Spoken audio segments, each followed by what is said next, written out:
11 वर्षांपासून थांबवून ठेवलेला अन्याय आता थेट सुप्रीम कोर्टाच्या कठड्यावर उभा राहिला आहे.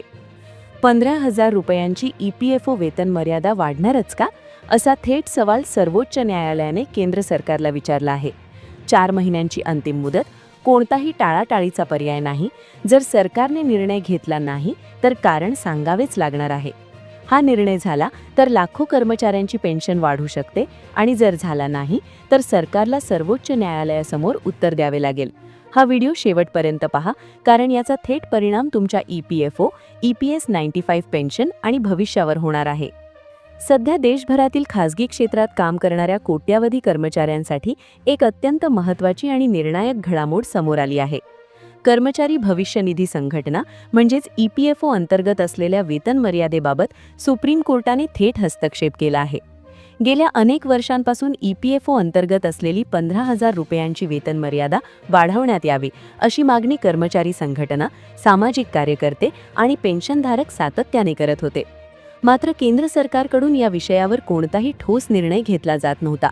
अखेर सुप्रीम कोर्टाने या प्रकरणाची गंभीर दखल घेत केंद्र सरकारला स्पष्ट शब्दांत आदेश दिले आहेत. न्यायालयाने सांगितले आहे की EPFO अंतर्गत येणाऱ्या कर्मचाऱ्यांची वेतन मर्यादा वाढवायची की नाही यावर 4 महिन्यांच्या आत निर्णय घ्यावा लागेल.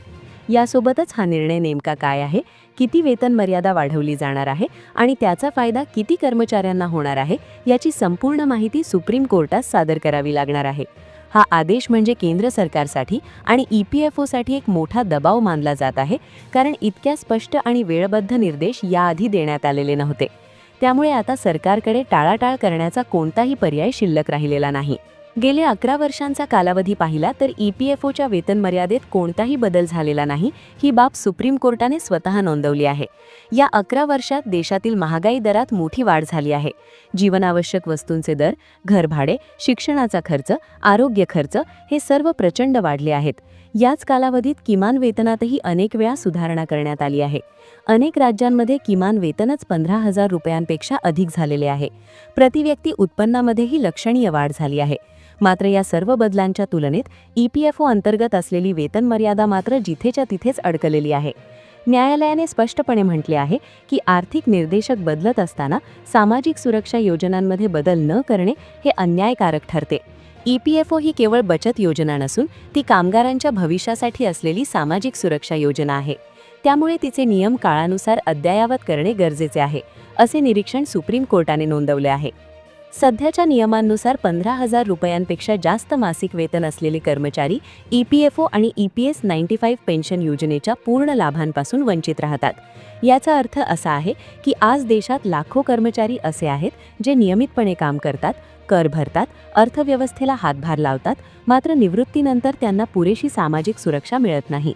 या परिस्थितीमुळे खासगी क्षेत्रातील कर्मचाऱ्यांमध्ये असंतोष वाढत गेला आहे. EPS 95 पेन्शनधारक अनेक वर्षांपासून किमान पेन्शन वाढवण्याची मागणी करत आहेत. मात्र वेतन मर्यादा कमी असल्यामुळे पेन्शनची गणनाही कमी पातळीवर होते. याच मुद्द्यावरून सुप्रीम कोर्टाने विचारणा केली आहे की जेव्हा प्रत्यक्ष वेतन यापेक्षा जास्त आहे तेव्हा केवळ 15,000 रुपयांच्या मर्यादेवर पेन्शन व भविष्य निधीची गणना करणे कितपत योग्य आहे. न्यायालयाच्या मते यामुळे मोठ्या प्रमाणावर कर्मचारी सामाजिक सुरक्षेपासून दूर राहत आहेत. हा संपूर्ण खटला सामाजिक कार्यकर्ते नवीन प्रकाश नौटियाल यांनी दाखल केलेल्या याचिकेवर आधारित आहे. या याचिकेत स्पष्टपणे नमूद करण्यात आले होते की गेल्या 70 वर्षात वेतन मर्यादेचे पुनरावलोकन अत्यंत अनियमित आणि मनमानी पद्धतीने करण्यात आले आहे. कधीकधी तर 13 ते 14 वर्षांपर्यंत कोणताही बदलच करण्यात आलेला नाही. याचिकेत असेही सांगण्यात आले की वेतन मर्यादा ठरवताना महागाई, किमान वेतन, प्रतिव्यक्ती उत्पन्न या कोणत्याही आर्थिक घटकांचा विचार करण्यात आलेला नाही. परिणामी EPFO योजनेचा लाभ घेणाऱ्या कर्मचाऱ्यांची संख्या कालांतराने कमी होत चालली आहे. ही बाब अत्यंत गंभीर असल्याचे न्यायालयाने मान्य केले आहे. या प्रकरणाची सुनावणी न्यायमूर्ती JK माहेश्वरी आणि न्यायमूर्ती SS चंदूरकर यांच्या खंडपीठासमोर झाली. सुनावणी दरम्यान याचिकाकर्त्यांच्या वतीने वकील प्रणव सचदेवा आणि नेहा राठी यांनी सविस्तर युक्तिवाद केला. त्यांनी सांगितले की आज देशातील अनेक भागांमध्ये किमान वेतनच 15,000 रुपयांपेक्षा जास्त आहे.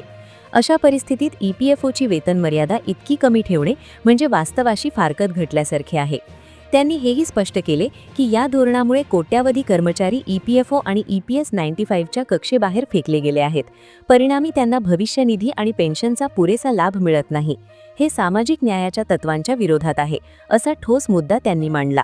न्यायालयाने हा युक्तिवाद गांभीर्याने घेत केंद्र सरकारला थेट निर्णय घेण्याचे आदेश दिले. महत्त्वाची बाब म्हणजे 2022 मध्ये EPFOच्या उपसमितीने स्वतः वेतन मर्यादा वाढवण्याची शिफारस केली होती. ही शिफारस केंद्रीय मंडळानेही मंजूर केली होती. मात्र त्यानंतरही केंद्र सरकारने यावर कोणताही अंतिम निर्णय घेतला नाही. सुप्रीम कोर्टाने याच मुद्द्यावर प्रश्न उपस्थित केला आहे की जेव्हा EPFOची अंतर्गत यंत्रणाच वेतन मर्यादा वाढवण्याच्या बाजूने आहे, तेव्हा सरकारने इतका विलंब का केला? न्यायालयाने स्पष्ट केले आहे की आता सरकारला निर्णय टाळता येणार नाही. वेतन मर्यादा वाढवायची असेल तर त्याची अंमलबजावणी कधी आणि कशी करणार, आणि वाढवायची नसेल तर त्यामागील ठोस कारणे काय आहेत, हे सर्व लेखी स्वरूपात सादर करावे लागणार आहे. या संपूर्ण पार्श्वभूमीवर पाहिले असता EPS 95 पेन्शनधारकांसाठी आणि खासगी क्षेत्रातील कर्मचाऱ्यांसाठी आशेचे वातावरण निर्माण झाले आहे. सुप्रीम कोर्टाच्या आदेशामुळे सरकारवर थेट दबाव निर्माण झाला आहे. येणाऱ्या काळात बजेटच्या माध्यमातून किंवा स्वतंत्र निर्णयाद्वारे EPFOची वेतन मर्यादा 15,000 वरून वाढवली जाण्याची शक्यता व्यक्त केली जात आहे. तसे झाल्यास EPS 95 पेन्शनमध्येही वाढ होण्याचा मार्ग मोकळा होऊ शकतो. कारण वेतन मर्यादा वाढली तर त्यावर आधारित योगदान आणि पेन्शन गणना दोन्ही वाढतील. त्यामुळे हा निर्णय लाखो कर्मचाऱ्यांच्या भविष्यावर थेट परिणाम करणारा ठरणार आहे. आता सर्वांचे लक्ष केंद्र सरकारच्या निर्णयाकडे लागले आहे आणि पुढील 4 महिने EPFO आणि EPS 95 संदर्भात अत्यंत निर्णायक ठरणार आहेत. एकूणच पाहता सुप्रीम कोर्टाच्या या आदेशामुळे EPFO आणि EPS 95 पेन्शन संदर्भातील विषय आता केवळ चर्चेपुरता मर्यादित राहिलेला नाही, तर तो थेट निर्णयाच्या टप्प्यावर येऊन ठेपला आहे. गेली अनेक वर्षे प्रलंबित ठेवलेला 15,000 रुपये वेतन मर्यादेचा मुद्दा आता केंद्र सरकारला टाळता येणार नाही, हे या आदेशातून स्पष्ट झाले आहे. न्यायालयाने दिलेली 4 महिन्यांची मुदत ही केवळ औपचारिक नसून सरकारने ठोस भूमिका मांडावी असा थेट इशारा आहे. वेतन मर्यादा वाढवली जाणार असेल तर ती किती वाढवली जाणार, कधी लागू होणार आणि त्याचा लाभ किती कर्मचाऱ्यांना मिळणार याची स्पष्ट माहिती सरकारला द्यावी लागणार आहे. दुसरीकडे जर वेतन मर्यादा वाढवण्याचा निर्णय घेतला नाही तर त्यामागची कारणेही सरकारला सुप्रीम कोर्टासमोर स्पष्ट करावी लागणार आहेत. त्यामुळे कोणत्याही परिस्थितीत आता निर्णय घ्यावाच लागणार आहे. याचा थेट परिणाम EPS 95 पेन्शनधारक, खासगी क्षेत्रातील कर्मचारी आणि भविष्यात EPFO अंतर्गत येणाऱ्या नव्या कर्मचाऱ्यांवर होणार आहे. अनेक वर्षांपासून सामाजिक सुरक्षेपासून वंचित राहिलेल्या कर्मचाऱ्यांसाठी हा निर्णय दिलासादायक ठरू शकतो. आता सर्वांचे लक्ष केंद्र सरकारच्या पुढील पावलांकडे लागले आहे.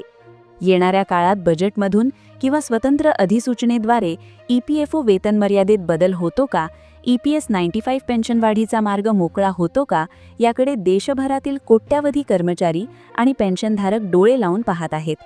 सुप्रीम कोर्टाच्या या आदेशानंतर EPFO आणि EPS 95 संदर्भातील निर्णय लांबणीवर पडणार नाहीत, इतके मात्र निश्चित झाले आहे. आता निर्णयाचा काळ सुरू झाला असून पुढील काही महिने खासगी क्षेत्रातील कर्मचाऱ्यांच्या भवितव्यासाठी अत्यंत निर्णायक ठरणार आहेत.